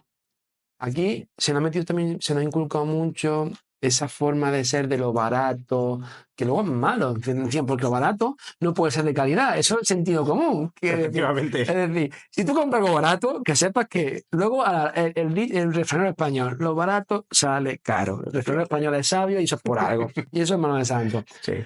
No esa concienciación, pero claro, no es solo concienciación, es la política del Estado de decir, es que tengo que proteger a mi producto. Y aparte de la agricultura, que es que, ojo, la comida importa. No es lo mismo comer producto de calidad que te alarga la vida, que luego estamos muy orgullosos de que los españoles somos el segundo país con mayor longevidad, que vivimos mejor. Claro, eso también porque tenemos una dieta saludable. Si tú me metes productos de mierda, Claro. pues Pero se mete. claro que se mete, claro que se mete. Ese es el problema. Y eso es por los convenios bilaterales que hay. Pues Marruecos entra en una cantidad. Bueno, el hecho de que ahora el gobierno haya decidido dar carnet de conducir a marroquí para que puedan circular por aquí con su producto. Eso es un insulto. Es decir, tú sácate el carnet, pero no, a ti te lo damos. Tú vete a un país que te deja convalidarte. Si no te convalidas, no conduces. Que somos tontos. Somos tontos. Bueno, somos tontos no. Nuestros políticos sirven a intereses extranjeros, está clarísimo. No, claro. Pero no lo voy a lograr entender porque eso hay que cortarlo de raíz, porque no le veo solución. ¿Qué otra solución se ve? La solución es lo que está haciendo en el campo, es reventar las calles lo que haga falta. Y si hay que cortar la autovía, solo con presión social, el gobierno se baja los pantalones. Y si hay que visibilizar, abriendo camiones de Marruecos y tirando el producto, que se visibiliza así. Y es que es lo que hay, es que es lo que hay. Hasta que se enteren. Y si es que estás 3 años así, que estás 3 años así. Los chacos amarillos en Francia reventaron un montón de radares en Francia. Es decir, o la lías parda en ese sentido o no te hacen caso. Claro. Pero bueno, a ver cómo. Yo creo que ya son. Aquí en España pasa mucho que yo creo que ya se ha olvidado el tema. Es que el campo va y viene. Es decir, el campo tiene un problema. Y es que no va a ser rentable por muchos problemas que tiene. La ley del doble embudo, que es decir, que el agricultor. ¿No se puede hacer nada para que sea rentable? Sí, claro que sí, si el campo es rentable. El campo se gana dinero. El problema es que lo que hay es una política de acabar con el pequeño y mediano productor. Ese es el problema. El marxismo está vendido siempre la película de que hay que coger los medios de producción. El pequeño y mediano productor es ese, el que él tiene los medios de producción, él lo produce. ¿Qué es lo que pasa? Que la gran multinacional lo está comiendo. ¿Por qué? La gran multinacional es la que te vende los insumos, los fitosanitarios, la propia maquinaria agrícola, pero luego también es la que te vende el producto. Él te revienta los precios a ti te lo revienta a la baja, a ti no es rentable y ellos te lo disparan. Y ahí es donde hay que regular precios. Hay que regular el precio. Claro que hay que regularlo. Si el consumidor no lo va a notar, si realmente el margen de beneficio no está tanto ni en el supermercado, que también, pero no es tanto como nos pensamos, ni en el agricultor, está en el término medio. Ahí hay que regular el precio. Y un precio que el agricultor se haga rentable. Eso es muy fácil. Hay un montón de precios regulados, muchísimo. La harina está regulada. Hay un montón de cosas que están reguladas y no se acaba el mundo. Ni la gente ha dejado de comprar harina, ni la gente se ha empobrecido por eso. Se puede regular el precio para que el agricultor pueda vivir de ello. Pero luego también hay que hacer otras políticas de protección, que es que no se inunde el mercado de otro producto con el cual no se puede competir. Que tienen la multinacional, tienen la política verde, entre comillas, porque no respeta, es decir, no es verde. Y hay muchísimos problemas en el campo, que hay que proteger el campo, hay que proteger nuestros bosques, la naturaleza, sí, pero hay mucha problemática, pero las leyes verdes de Europa no están precisamente mirando por eso. ¿Y crees que la Agenda 2030 también... Agenda 2030 es lo último, yo es decir, el último elemento, La guinda del pastel. el último nuevo elemento que ha puesto otro motivo más para acabar con esto. Esto viene de largo, es decir, al fin y al cabo, el problema es que en Bruselas se hace una política de, perdón por la expresión, niños ricos, pijos de mamá y papá, que al campo han ido a hacerse la fotito de, oh, qué guay, sé que una aceituna sale de un olivo.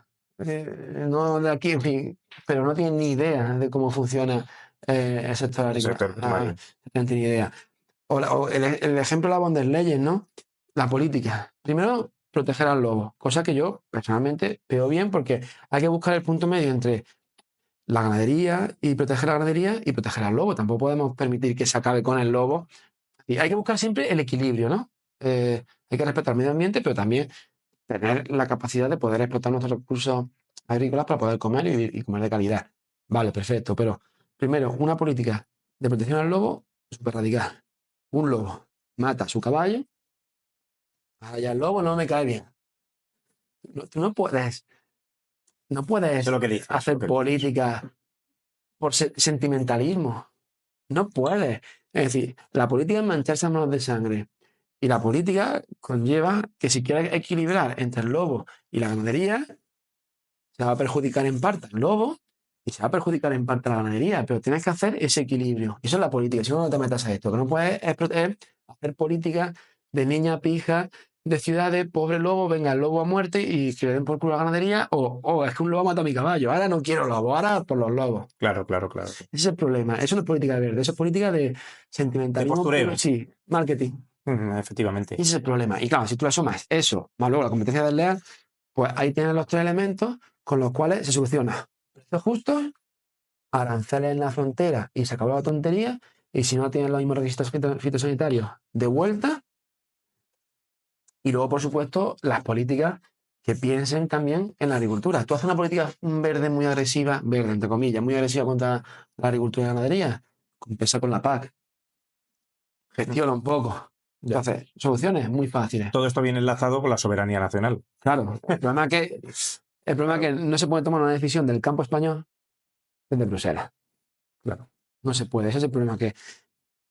Lo estoy mirando, no recuerdo bien qué porcentaje de legislación, de reglamento y normativa a día de hoy viene de Europa, pero más del 50%. Es decir, que no hay capacidad, es que muchas veces el Congreso está bien, pero si no dan un golpe de mesa en Bruselas, también están atados de mano y pie. Pero claro, es que se les vota para que defiendan la integridad de nuestra nación. El hecho de que, por ejemplo, al Parlamento Europeo se vota el partido político y no a la nación ya es un problema, porque el Partido Popular va a estar englobado en los intereses del Partido Popular Europeo, el Partido Socialista lo mismo, es decir, no en los intereses del Estado-Nación España. Eso ya es un problema, es decir, no tienen que olvidar nunca que son representantes de España y que representan un territorio. Y eso es otra problemática, pero bueno, en fin.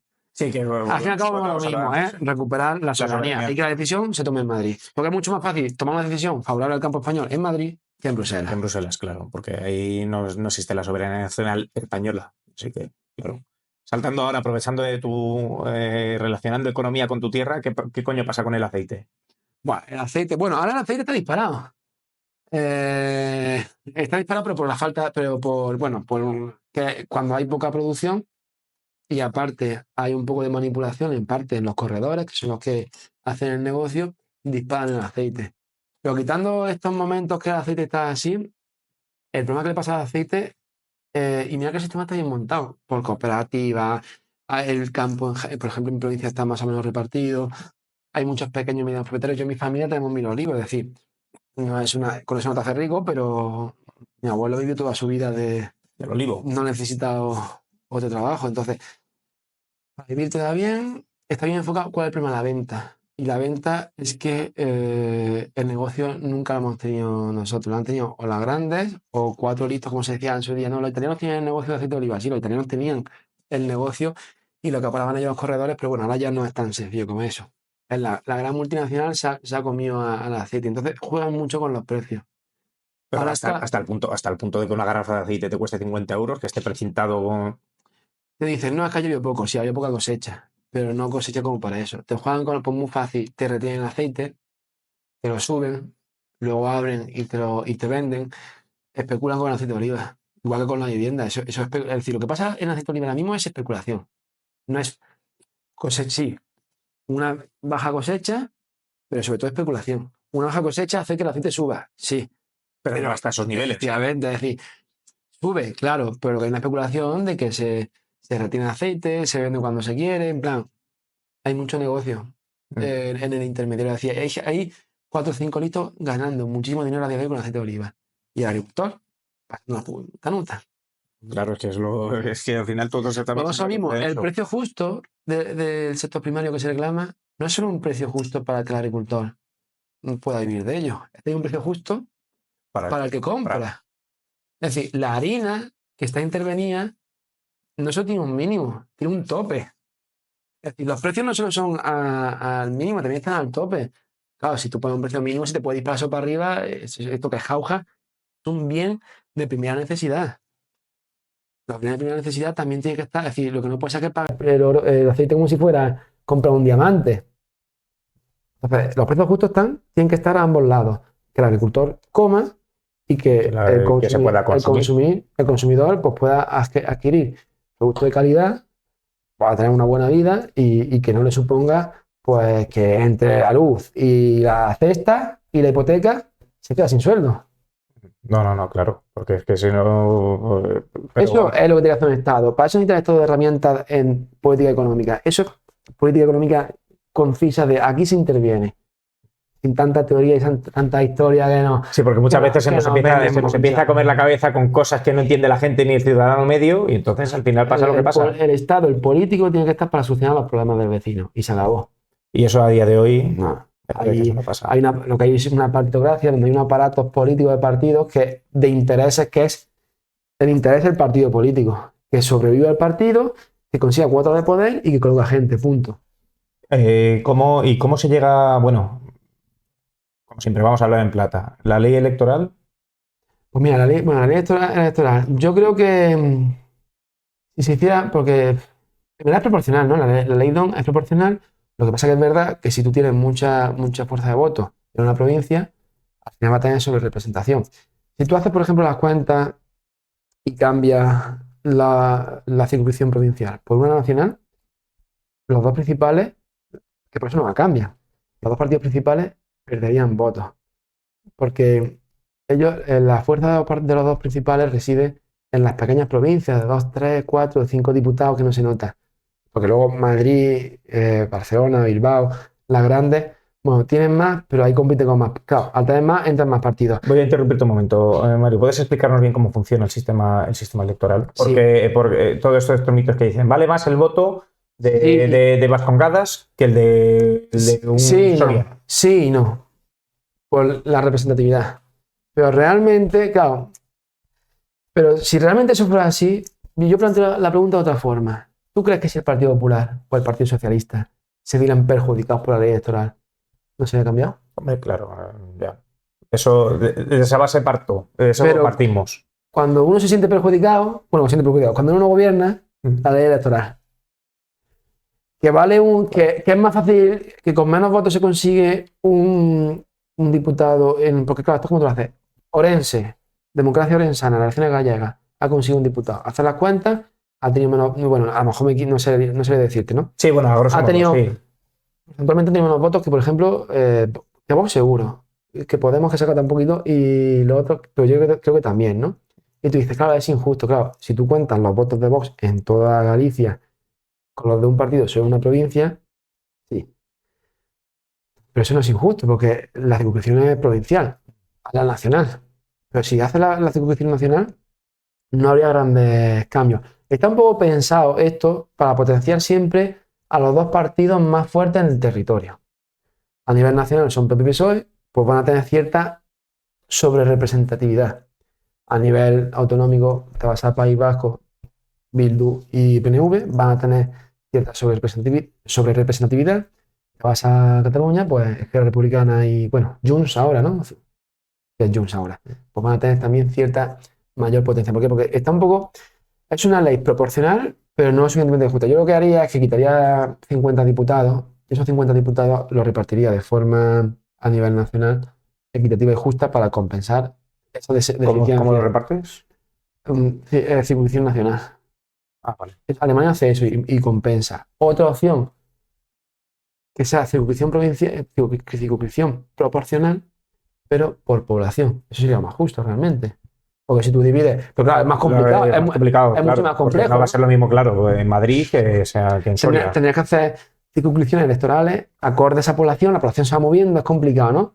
Claro, sería algo más justo, pero dentro de la justicia yo creo que sería un poco el sistema alemán, ¿no? Que es recorta a ciertos diputados y eso lo reparte en una circunscripción nacional para compensar la sobrerepresentatividad de uno y potenciar los que no tienen.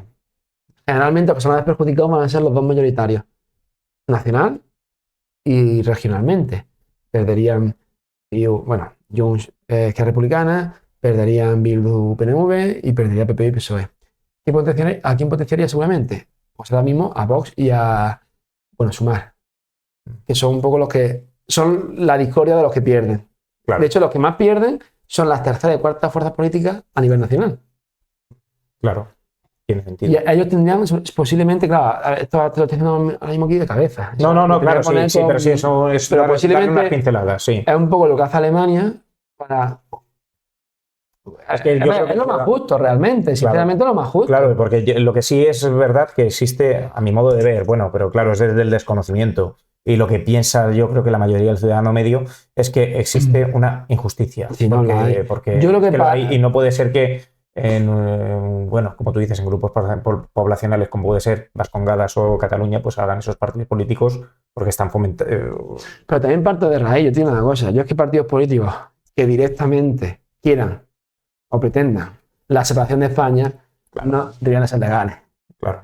Es decir, si tú permites un partido que quiere destruir tu sistema, es tontería, es decir, no tiene sentido. No tiene sentido que permitas partidos que quieran destruir tu sistema. Luego te digan, no, porque en Alemania como tal no existe, pero te digan, no, sí que existen, porque tal, sí, existen, pero por lo menos ya está obligando que acepten el que tú podrás ser un bávaro que quiere tal, pero del regionalismo no pasa.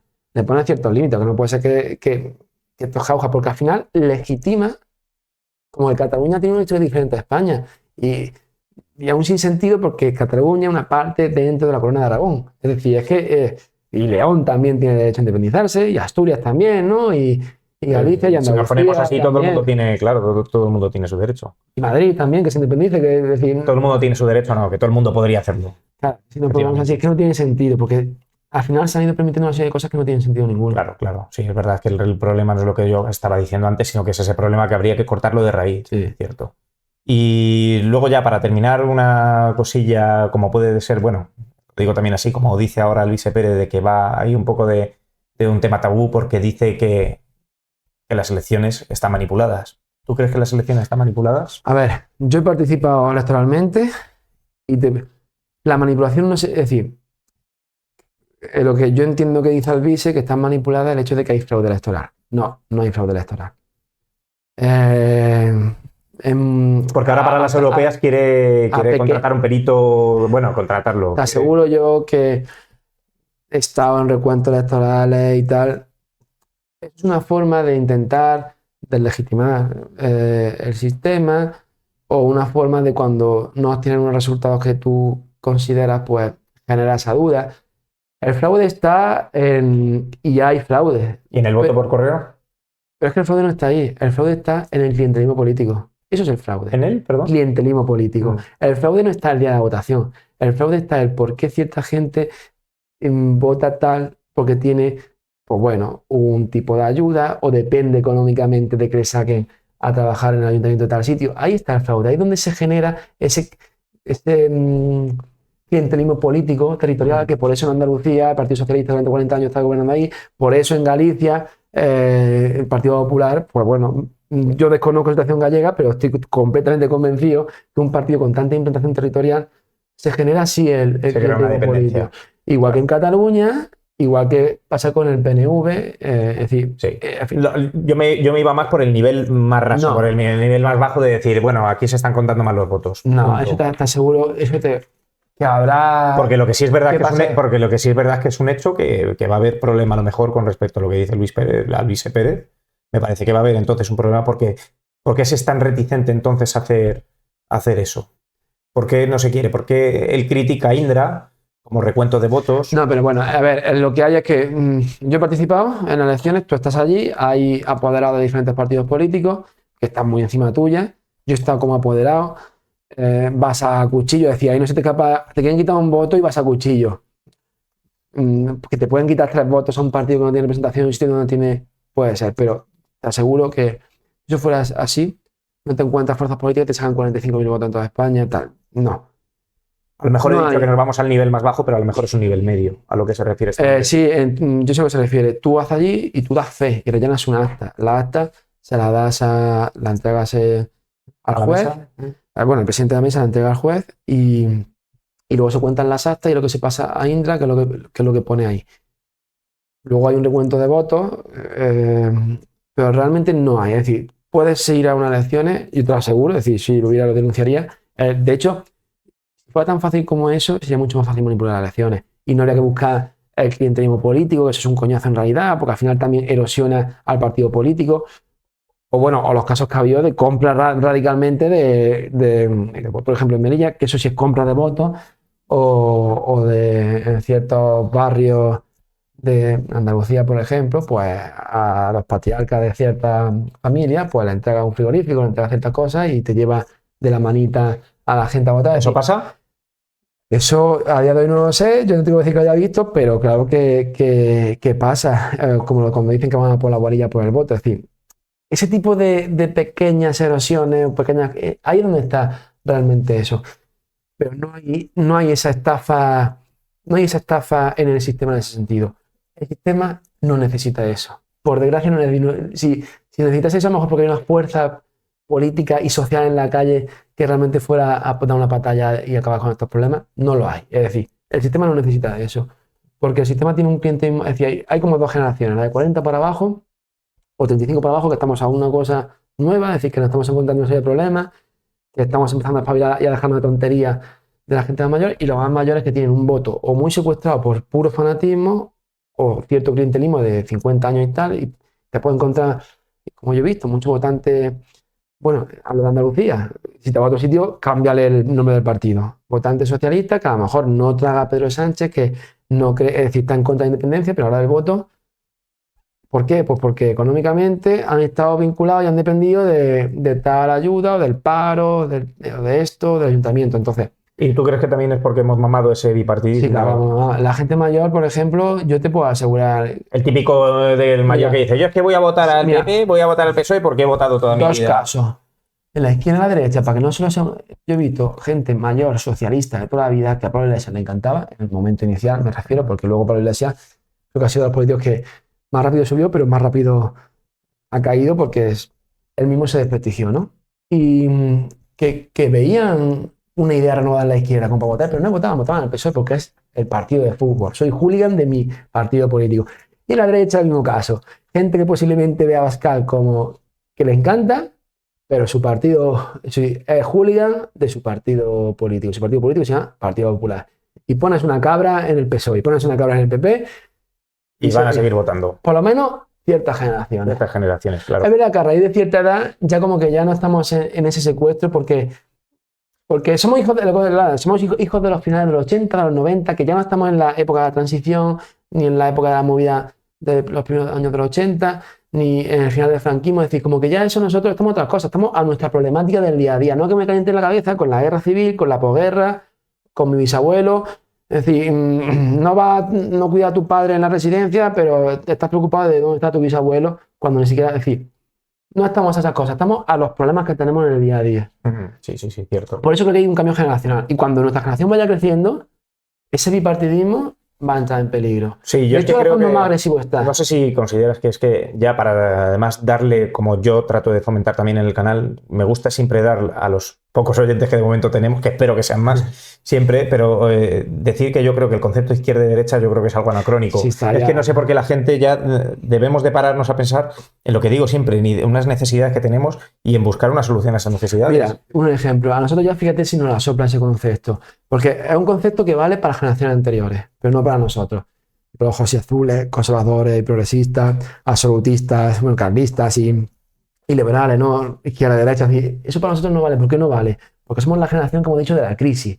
La generación que, por un lado, si tú planteas lo que dices, pues decir, joder, pues esto te lo coges de la izquierda y esto de la derecha. ¿Por qué? Porque somos gente que creemos que el Estado tiene que ser fuerte, que creemos en la unidad territorial, que amamos a la patria, es decir, una serie de valores que se pueden identificar estas generaciones con la derecha. Pero luego te dices, pero es que somos la gente que nos hemos mamado la precariedad y queremos un Estado pues, que intervenga en sectores estratégicos, queremos una educación pública, una sanidad pública, un ejército y una defensa fuerte que proteja al Estado. Es decir, una serie de cosas que puede decir, bueno, la defensa no tanto en España de la izquierda, ¿no? Pero el hecho de un Estado que interviene en sectores estratégicos, en la economía, hemos hablado de precios justos para que la agricultura viva, que se puede aplicar eso al mercado de la vivienda, a muchas otras cosas. Es decir, son ideas que coja la izquierda a la derecha. ¿Por qué? Porque no es una cuestión de izquierda frente a derecha. Es una cuestión de, somos una generación que nos estamos enfrentando a un problema global, inmigración, una política global, ideológica, ideología woke y demás. Eso es una cuestión global, no es una cuestión de que aquí se le ocurra cuatro de la izquierda o cuatro. No, no, esto es una cuestión global.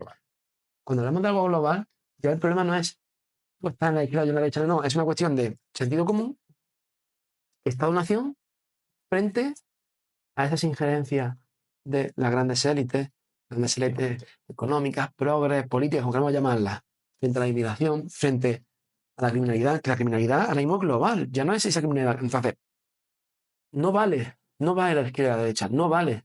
Es otro concepto lo que tenemos. Efectivamente, estoy totalmente de acuerdo contigo. ¿Crees que va a haber un punto de decisión va a haber un punto de decisión en noviembre con las elecciones de Estados Unidos? Es que Estados Unidos es complicado. A ver, yo creo que por la tendencia que va a ganar Donald Trump. Que Donald Trump se presenta un poco. No, sí, eso está claro, pero la cuestión es, ¿crees que le van a dejar ganar? ¿Crees que va a ganar? Si gana, ¿va a cambiar toda esta política, toda la política de Occidente? No. De hecho, yo no, porque ¿va a cambiar parte de la política de Estados Unidos? Sí. ¿Se va a notar en pequeños detalles? Probablemente. Es decir, cambios, por pequeños que sean, los va a ver. Pero a grandes rasgos nos va a beneficiar como para que se acabe toda esa política woke de globalización tal. No, eso no. Estados Unidos cogerá su camino, bien que hacen, yo no me meto. No creo que se salga mucho, porque porque al fin y al cabo, bueno, es un tipo que incluso dentro del aparato del Partido Republicano tampoco que sea la idea principal. No lo sé, no estoy tan seguro que vaya a haber grandes cambios, tampoco sé por dónde va a tirar. También ya una persona que está bastante mayor, en Estados Unidos, se ve un poco también la decadencia del imperio, ¿no? De la prepotencia, de que los políticos más viejos, uno medio chocho, el otro ya también, uno que tiene, en fin, demencia, que el presidente del país más poderoso del mundo con demencia, hay un problema, ¿no? Y luego Donald Trump, que no terminó de pillar un poco el pie hacia dónde va. Yo no tengo tantas esperanzas. También creo que es que la política de la otra parte del Atlántico no va con la política europea. Es verdad que ha dominado la política europea durante muchos años porque era el imperio, era la primera potencia, Europa iba a lo que ellos decían. Se está acabando un poco ese mundo donde Estados Unidos es el que toma las decisiones y el mundo gira alrededor de ellos. Creo que ya hay muchos elementos en el mundo y por eso creo que Europa ahí está buscando otro camino. Europa, concepto Europa, viejo continente y hablamos, un Estado, somos países soberanos, pero en común. Creo que es súper importante. No podemos afrontar los retos globales. Sí, no se puede luchar contra la inmigración si no estamos peleando con los franceses o si no estamos peleando con Italia. Hace falta una política común en el Mediterráneo. Y somos lo suficientemente poderosos como para poner un bloqueo y evitar eso. Pero hace falta pues esa idea de Europa soberana de las naciones, ¿no? De las patrias, de una unión, pero que no sea esta unión además que una unión encima económica.